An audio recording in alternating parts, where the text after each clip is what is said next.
ബഹുമാനപ്പെട്ട സയ്യിദുന അനസ് ഇബ്നു നളർ റളിയല്ലാഹു അൻഹു മഹാനവർകൾക്ക് വലിയൊരു സങ്കടമായിരുന്നു. ആദ്യത്തെ സമരമുഖത്ത് അഷ്റഫുൽ ഖൽഖ് സല്ലല്ലാഹു അലൈഹി വസല്ലമയോടൊപ്പം സംബന്ധിക്കാൻ കഴിഞ്ഞില്ല എന്നുള്ളൊരു വിഷമം. എപ്പോഴും പറയും, എന്റെ ജീവിതത്തിൽ എനിക്കത് നഷ്ടമായി. കാരണം ഒരു സമരമുഖത്തേക്ക് നീങ്ങിയതല്ല, ഒരു പ്രതിരോധത്തിന് വേണ്ടി പോയതല്ല, ചെറിയ തോതിൽ ഒന്ന് സംസാരിച്ച് അവകാശങ്ങൾ വാങ്ങിക്കൊണ്ടുവരാൻ വേണ്ടി പോയ പുറപ്പാടാണ്. പക്ഷെ അള്ളാഹുവിന്റെ തീരുമാനം അഹങ്കാരവും അഹന്തയും മാത്രം നിറച്ചു വെച്ച് പോരാട്ടത്തിന് വേണ്ടി കോപ്പുകൂട്ടുന്ന ആളുകൾ രംഗത്ത് വന്നപ്പോൾ ഇനി നിങ്ങൾ വേണമെങ്കിൽ അവരുമായി ഒരു പ്രതിരോധത്തിൽ ഏർപ്പെടുക. അവര് വെല്ലുവിളിച്ചു വരുന്നവരല്ലേ, വെല്ലുവിളിച്ചു പോയവരല്ല നിങ്ങൾ. പക്ഷേ നിങ്ങൾ എന്റെ തൃപ്തിയിലായി, എന്റെ പൊരുത്തത്തിലായി അവകാശങ്ങൾ നേടിയെടുക്കാൻ വേണ്ടി മദീനയിൽ നിന്ന് യാത്ര തിരിച്ചവരാണ്. ആരെയും വേദനിപ്പിക്കാനോ വിഷമിപ്പിക്കാനോ ഒന്നും ഉദ്ദേശിച്ചല്ല. കിട്ടേണ്ട ഹക്കുകൾ ചോദിച്ചു വാങ്ങാൻ വേണ്ടി വർത്തക സംഘത്തെ കണ്ട് വിഷയങ്ങൾ പറയാൻ വേണ്ടി പോയവരാണ്. അവര് മറ്റൊരു വഴിക്ക് നീങ്ങിയത് കൊണ്ട് നിങ്ങളുടെ നിയ്യത്ത് അള്ളാഹു സ്വീകരിച്ചിരിക്കുന്നു, പ്രാർത്ഥനയും അള്ളാഹു സ്വീകരിച്ചിരിക്കുന്നു. നിങ്ങൾ വെറും കൈയോടെ മടങ്ങിപ്പോകേണ്ടി വരില്ല. അതിനേക്കാൾ വലിയൊരു വിഭാഗം സമ്പന്നരും സായുധരുമായി വെല്ലുവിളി നടത്തിക്കൊണ്ട് മടങ്ങിപ്പോകാൻ പലരും അഭ്യർത്ഥിച്ചിട്ടും മടങ്ങിപ്പോകാതെ വരുന്നവരുണ്ട്. എന്നാ പിന്നെ അവരെ കിബറിന് ഒരു ഫലമായിക്കോട്ടെ എന്ന നിലയ്ക്ക് അല്ലാഹു സുബ്ഹാനഹു വ തആല നല്ലൊരു പ്രതിരോധം നൽകി. ആ പ്രതിരോധ രംഗത്ത് പങ്കെടുക്കാൻ കഴിയാത്തത് കൊണ്ട് അനസ് ഇബ്നു നളർ റളിയല്ലാഹു അൻഹു എപ്പോഴും പറയും, എനിക്കതിൽ പോകാൻ കഴിഞ്ഞില്ല, പങ്കെടുക്കാൻ കഴിഞ്ഞില്ല. ഇനി എങ്ങാനും അല്ലാഹു സുബ്ഹാനഹു വ തആല അത്തരത്തിൽ ഒരു സംവിധാനം, ഒരു സുഹൃതം എന്നെ അതിൽ അല്ലാഹു തആല പങ്കെടുപ്പിക്കുകയാണെങ്കിൽ ലയറയന്നല്ലാഹു മാ അസ്ന,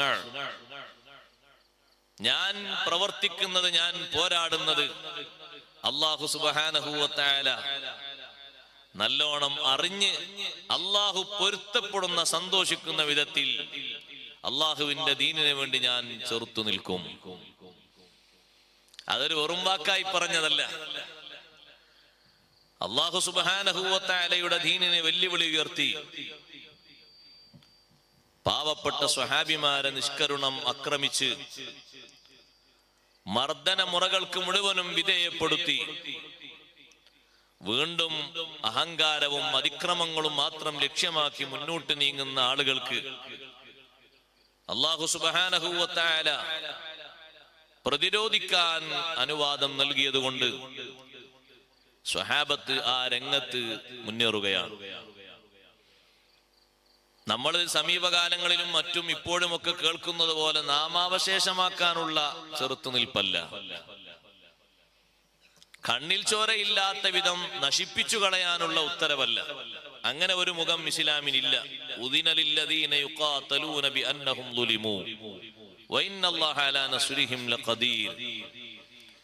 പോരാളികൾക്ക് അല്ലാഹു തആല അനുവാദം നൽകാനുള്ള കാരണം ബിഅന്നഹും ളുലിമൂ, അവർ മർദ്ദിതരായി എന്നതാണ്.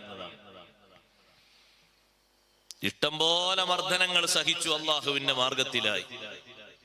വാക്കുകൊണ്ടോ മറ്റോ ഒന്നും പ്രതികരിച്ചില്ല. പൂർണ്ണ ക്ഷമയിൽ, തൃപ്തിയിൽ അങ്ങനെ നിന്നു. വീണ്ടും പരിധി ലംഘിച്ച് മുന്നോട്ട് വന്നപ്പോൾ അല്ലാഹു തആല പെർമിഷൻ കൊടുത്തു, എന്നാൽ ഇനി ഏറ്റുമുട്ടാം, ഇനിയൊന്ന് ചെറുത്തു നിന്ന് തോൽപ്പിക്കാം. എന്തിന്? നല്ല നിലക്ക് അവർ തിരിച്ചു വരാൻ വേണ്ടി. അതാണ് അതിന്റെ ലക്ഷ്യം. മുഴുവനും എല്ലാവരെയും തകർത്ത് തരിപ്പണമാക്കാനല്ല. അതുകൊണ്ടാണ് ആദരവായ സയ്യിദുനാ റസൂലുള്ളാഹി സ്വല്ലല്ലാഹു അലൈഹി വസല്ലമ തങ്ങൾ ഇന്ന് നമ്മൾ കേട്ടുകൊണ്ടിരിക്കുന്ന രൂപത്തിലുള്ള നാശനഷ്ടങ്ങളൊന്നും വരുത്തരുത് എന്ന് പ്രത്യേകം നിർദ്ദേശിച്ചത്. ഞങ്ങൾക്ക് ഈ പോരാട്ടം അറിവില്ല, പരിചയമില്ല, ഞങ്ങൾ തിരിച്ചു പോവുകയാണ്, മദീനയിലേക്ക് പോവുകയാണ്. ആ ഒരൊറ്റ വാക്ക് അവര് പറഞ്ഞതിനെ പറ്റി അള്ളാഹു പറഞ്ഞു, ഹും ലിൽ കുഫരി യൗമഇദിൻ അഖറബു മിൻഹും ലിൽ ഈമാൻ. അന്നവരാ വർത്തമാനം പറഞ്ഞതുകൊണ്ട് ഈമാനിലേക്ക് അടുത്തതിനേക്കാൾ കൂടുതൽ കുഫറിലേക്കാണ് അവർ അടുത്തത്. കാരണം സഹോദരങ്ങളെ, ഈമാനുള്ളവർ അവർ അല്ലാഹുവിന്റെ പൊരുത്തത്തിന് വേണ്ടി സമരമുഖത്ത് ഉറച്ചു നിൽക്കുന്നവരാണ്, പിന്തിരിയുന്നവരല്ല, ഒരിക്കലും മാറിപ്പോകുന്നവരല്ല. സത്യത്തിന് വേണ്ടിയാണല്ലോ ഉറച്ചു നിൽക്കുന്നത്. ആ നിലക്ക് കരുത്തുള്ള ഈമാൻ ഉണ്ടെങ്കിൽ മാറിപ്പോവുകയില്ല. സംഘട്ടനം പൊടിപൊടിക്കുന്നത് കണ്ടപ്പോഴേക്ക് തന്നെ മുനാഫിക്കുകൾ പിന്തിരിഞ്ഞോടുകയാണ്. ഞങ്ങൾക്കിത് പരിചയമില്ലെന്ന് പറഞ്ഞ് മദീനയിലേക്ക് മാറുകയാണ്. പക്ഷേ അനസ് ഇബ്നു നദർ റളിയല്ലാഹു അൻഹു പോരാട്ട രംഗത്ത് മുന്നോട്ട് കുതിക്കുകയാണ്. സമരം അവസാനിച്ച സമയം, പ്രതിരോധം അവസാനിച്ച നേരം അനസ് ഇബ്നു റളിയല്ലാഹു അൻഹുവിന്റെ ശരീരം സ്വഹാബത്ത് ഒരു ഭാഗത്തേക്ക് മാറ്റിക്കടത്തിയപ്പോൾ ആ ശരീരത്തിൽ വെട്ടും കുത്തും അമ്പെയ്ത്തുമായി 80 ചില്ലാനമുണ്ട്. പലർക്കും ആ ശരീരം തിരിച്ചറിഞ്ഞില്ല. അവസാനം അനസ് ഇബ്നു നദർ റളിയല്ലാഹു അൻഹുവിന്റെ സഹോദരി വന്നിട്ട് പറഞ്ഞു, ഇതെന്റെ സഹോദരൻ അനസ് ഇബ്നു നദറാണ്. എങ്ങനെ മനസ്സിലായി എന്ന് ചോദിച്ചപ്പോ വിരലിന്റെ അടയാളം പറഞ്ഞിട്ട് പറഞ്ഞു, എന്റെ സഹോദരന്റെ വിരൽക്കുടിയുടെ അടയാളമാണ് എന്റെ സഹോദരന്റെ തിരിച്ചറിവ്. ഇതെന്റെ സഹോദരനാണ്. ആ രൂപത്തിൽ അള്ളാഹുവിന്റെ മാർഗത്തിൽ പോരാടിയതിനെ പറ്റിയാണ് അള്ളാഹു പറയുന്നത്, മിനൽ മുഅ്മിനീന റിജാലുൻ സ്വദഖൂ മാ അഹദുല്ലാഹ അലൈഹി. വിശ്വാസികളിൽ ചില വ്യക്തിത്വങ്ങളുണ്ട്, അള്ളാഹുവിനോട് അവർ പറഞ്ഞ വാക്ക് അക്ഷരാർത്ഥത്തിൽ അവർ പാലിക്കും. ഫമിൻഹും മൻ ഖളാ നഹ്ബഹു. ചിലർ അവരുടെ ആവശ്യം പൂർത്തീകരിച്ചു കഴിഞ്ഞു, അള്ളാഹുവിന്റെ മാർഗത്തിലേക്ക് അവർ നീങ്ങി. വമിൻഹും മൻ യന്തളിർ. പലരും അവരുടെ കൂട്ടത്തിൽ കാത്തു കഴിയുന്നവരുണ്ട്, അവസരം കാത്തു കഴിയുന്നവരുണ്ട്. പിന്നെ എത്ര കാലം കഴിഞ്ഞാലും പുരോഗതികൾ ഏറെ വന്നാലും ഇതിന് മാറ്റമുണ്ടോ? വമാ ബദ്ദലൂ തബ്ദീലാ.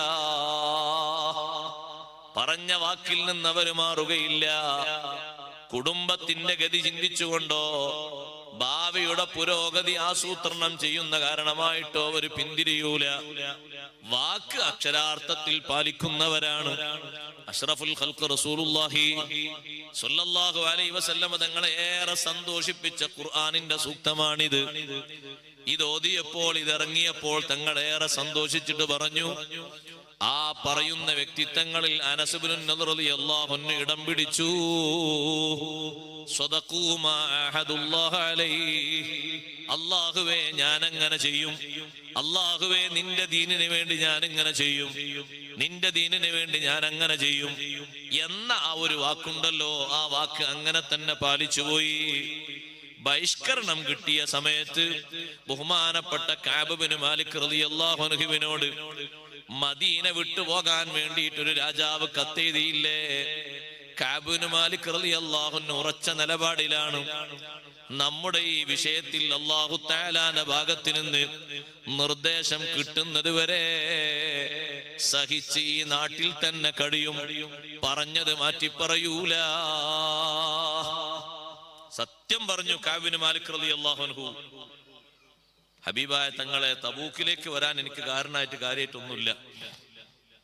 ഞാൻ തങ്ങളെ മുന്നിലല്ല, വേറെ ആരെങ്കിലും മുന്നിലാണെങ്കിൽ പറഞ്ഞിട്ട് രക്ഷപ്പെടുമായിരുന്നു. വല്ലാഹി ഇന്നി ഉഅ്തീതുൽ ജദൽ.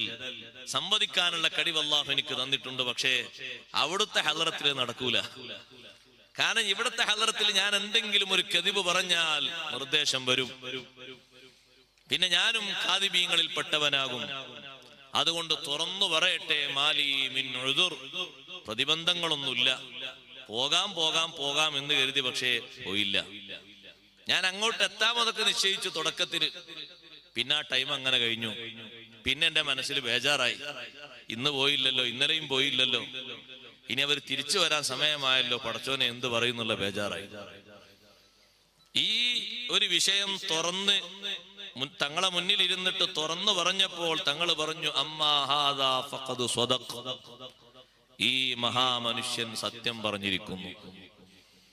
അതിനു മുമ്പ് 70-ലധികം വരുന്ന ആളുകൾ അവിടുത്തെ ഹളറത്തിൽ പൊയ്ക്കോളൂ തുടങ്ങുമ്പോ തന്നെ ഞങ്ങൾ പറയും പൊയ്ക്കോളൂ, ആ ശരി പൊയ്ക്കോളൂ. കാരണം പൂർണ്ണമായിട്ട് കേൾക്കാൻ നിൽക്കണ്ട, അതങ്ങനെ പറയുള്ളൂ. ഒരു കാരണമില്ലെങ്കിലും എന്തെങ്കിലുമൊക്കെ കാരണങ്ങൾ ഒപ്പിച്ചു വരും. എന്റെ ഒട്ടകത്തിന് അസുഖമാണെന്ന് തോന്നി അങ്ങനെ വരാൻ പറ്റിയില്ല, ബാപ്പക്ക് അസുഖം ഉണ്ടായി പക്ഷെ ഉച്ചാകുമ്പോത്തിന് സുഖമായി പിന്നെ വരാൻ പറ്റിയില്ല, പലതും ഏച്ചൂട്ടി പറയും ആളുകൾ. ആ കാരണങ്ങൾക്കൊക്കെ തങ്ങൾ ശരിയെന്ന് വിട്ടുവീഴ്ച കൊടുത്തു.